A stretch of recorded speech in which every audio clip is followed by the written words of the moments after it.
Við hittum fyrir 3 hressa bílabræður í garðinum, en þeir eru hver sig með fjallatrukk í smíðum inn í bílskúr. Bræðurnir Jón Einar, Ólafur og Magnús Ólafssynir hafa komið sér vel fyrir í bílskúr við Iðngarða í garðinum. Þar eyða þeir ófáum stundum, þar sem þeir dyttaða bílunum sem eru af gerðinni Ford Econoline. Við erum hérna með 3 bíla hérna inni núna. Þetta er bílinn minn og hann er nánast tilbúinn. Já, hann er tilbúinn þannig. Hann er með 6,2 dísel sjálfurlegt. Þessi bíll er með 7,3 dísel og hann var að koma í hús núna í sumar og við erum að taka hann og rauðbæta hann allan og það er nánast búið, þannig að það er nú að vera að fara að innrétta hann og það er stefnan að reyna að fara með hann út í sumar. Og þessi hérna, hann er búinn að vera hérna í eitthvað ár. Það er búið að rauðbæta hennan alveg og setja í hann 6,2 líka dísel sjálfurlegt. Og það er þetta tekið og sprautað og það er hálfbróður okkar, Eyþór. Hann kemur til með að sprauta fyrir okkur. Hann sprautaði hennar bláa og tókst rosalega vel. Það er ómenntaður en mjög fær í að sprauta. Hefur þessi bíla áhugi alltaf verið til staðar? Já, ég held að ég bara fæðist með blöndung í höndunum og allt annað dór, ég held að. Þetta er bara, já, bara sem ég mann eftir mig bara. En þið eru nú ekkert menntaðir í þessum fræðum, hvernig verða menn svona færir í þessu?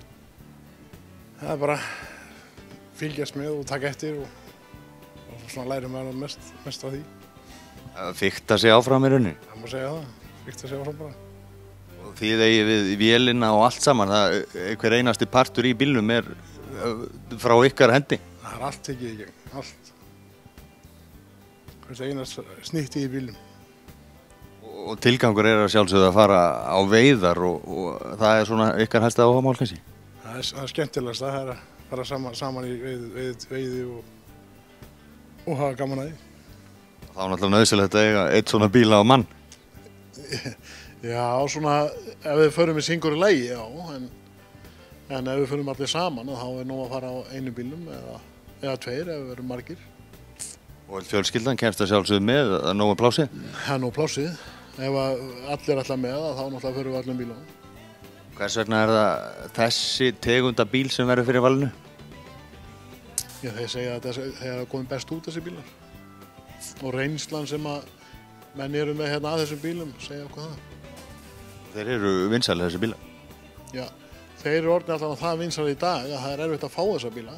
Svona, ég meina svona gamla til að menn getur fara að skeita þetta saman og þannig að það segir okkur eitthvað.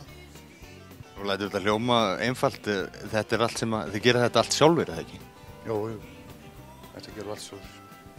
Hjálpum stað og erum svona að vinna í sikkunum bílum bara og ef einhverju vantar hjálparum þá bara hlaupum á milli. En ef menn fara í strand, hvað fara menn á YouTube eða hvernig læra menn hlutina? Nei, bara klóra sig áfram. Hvernig er það hjá ykkur strákar? Hvað eru þið að eyða miklum tíma hérna og er þetta alveg hægt með vinnu og fjölskyldu? Já, það er svo misjafnt, það er aðalega helgarnar sem fara í þetta og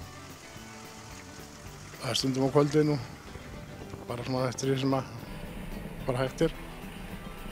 Þú starfar sem sjómaður, tekur bara á milli túra, þá ertu hérna í skúrnum eða?